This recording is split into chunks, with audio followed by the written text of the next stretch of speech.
Picture a vineyard in Burgundy, France. Je passe toutes les nuits Rolling hills, stone walls, beret after beret after beret. For centuries, the people who grew wine here did it the same way. They'd walk the rows, they'd look at the leaves, they'd feel the soil, they'd flex their craft. Then a drone showed up, and a lot of winemakers lost their minds, but probably not for the reason you'd think. Welcome to the Drone Network, the only podcast in the air and on the airwaves. I am your host, Bryce Bladon, and on this show, we document the tech, economics, and people piloting the world's largest standardized drone imagery network. Each episode, we explore how drones are reshaping industries, creating new economic opportunities, and literally changing how we see the world. On today's episode, we explore the most surprising places drones have shown up and how they changed everything from mountaineering to Olympic espionage. Let's start in the Loire Valley, France, where winemakers have been perfecting their craft for over 1,000 years. And to be clear, 1,000 years is actually underselling it. The first documented vineyard in that region dates to the 9th century. Most of that time, vine inspection worked like this. A winemaker walked, row by row, acre by acre.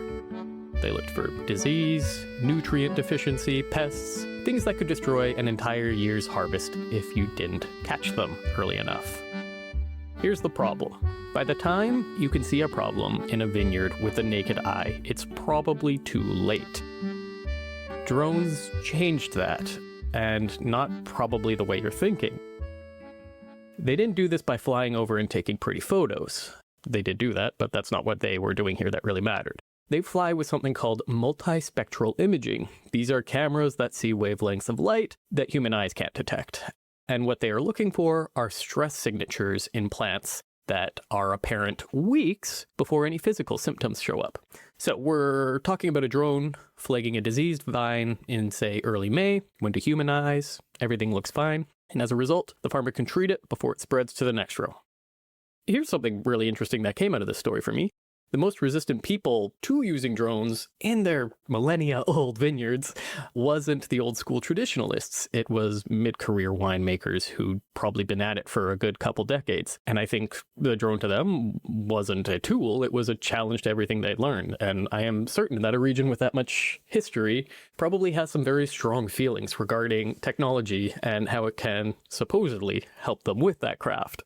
A vineyard manager in Bordeaux put it like this: I know my vines, I don't need a machine to tell me what's wrong. But 18 months later, his neighbor had used drone data and had reduced crop loss by 40%. This vineyard manager now has a drone. So just to be clear, precision agricultural drones can reduce pesticide use by 30 to 40% through targeted application. That's from the Journal of Field Robotics.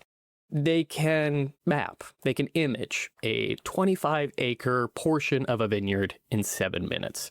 I don't think there's anything comparable a human could do using their feet and hands, to put it simply, and eyes, obviously. You know, all the senses. Regardless, that's how drones have been changing how wine is made, despite it not otherwise having really changed over a good millennia. Let me take you to the opposite of this locale. Let me take you 2,900 feet above sea level. The death zone. A place where human bodies literally begin to shut down. Much like a woman trying to date past her 30s, Mount Everest has a garbage problem. Decades of expeditions have left behind tents, oxygen canisters, food packaging, human waste, that's shit. And all of it is frozen on some of the most remote terrain on the planet. Estimates suggest there are over 100 tons of waste on Mount Everest. Traditional cleanup crews here do heroic work, but they're obviously limited by altitude, weather, and the literal physical cost of being up there. For every kilogram of trash that is carried down, they are literally risking their lives. And to be clear, I think garbagemen are modern-day heroes in normal situations. The guy just going down my street is making my life better by picking up my garbage. I can't imagine going 29,000 feet above sea level just to pick up some garbage and come back. In 2024, a project launched using DJI's heavy lift flycart drones to airlift waste from the mountain. These things are pretty crazy. They can carry up to 100 pounds per trip at that altitude.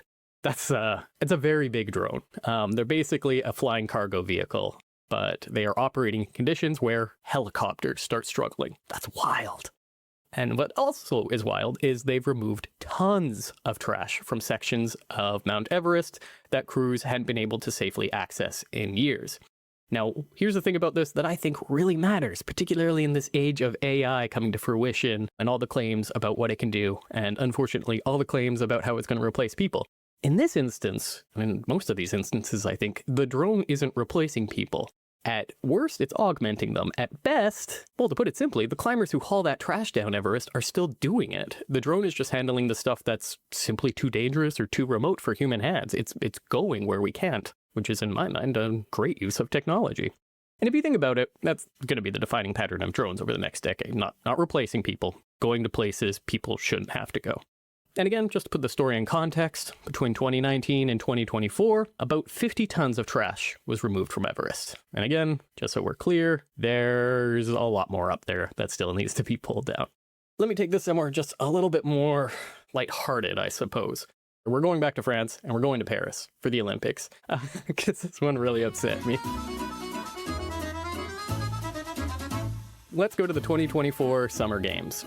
And it upset me because I'm a fan of the Canadians' women's soccer team. They're great athletes, one of the top programs in the world.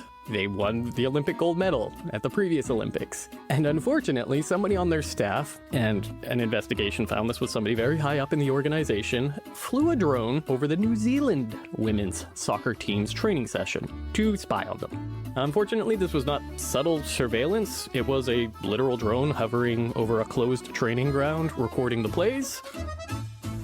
If you've ever tried to fly a drone over a stadium and you were not hired to do that, you will understand how quickly that will get noticed. That's my subtle way of saying don't do that.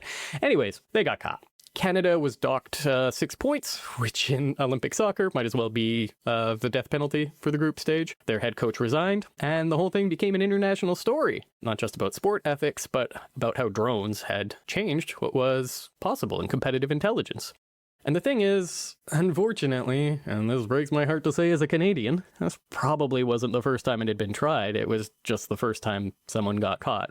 Now, virtually every major sporting body, the NFL, FIFA, IOC, is developing counter-drone protocols. Stadiums that used to worry about fan safety are now thinking about airspace security. But yeah, a sport espionage scandal caused by a drone in 2024. It's a strange world we live in here. So, what ties these stories together? A vineyard in France, a mountain in Nepal, a soccer pitch in Paris. In each case, drones didn't show up because someone thought we should use more technology. They showed up because there was a problem that existing tools couldn't solve cleanly. One of those was spying on women's soccer, and probably didn't need this solution, but here we are. Anyways, finds you can't see are sick. Trash, that's too dangerous to retrieve. Intelligence, that's too valuable not to try and get. Drones fill the gaps. The places that are too remote, too expensive, too risky, too invisible. That is, in my mind, the pattern of where drones are going as a tool and as an industry. It's not the flashy drone delivery stuff. It's not even necessarily the military applications. It's the unglamorous, it's the practical, and it's the quietly revolutionary use cases. Probably the most surprising part, having researched all these things, is that it really does seem like we're still very early on all this stuff. The drone industry is expected to hit 64, I can't remember the exact number, $50+ billion by 2030. And most of that growth isn't coming from hobbyists or delivery services. It's coming from industries, agriculture, environmental science, infrastructure, even sport.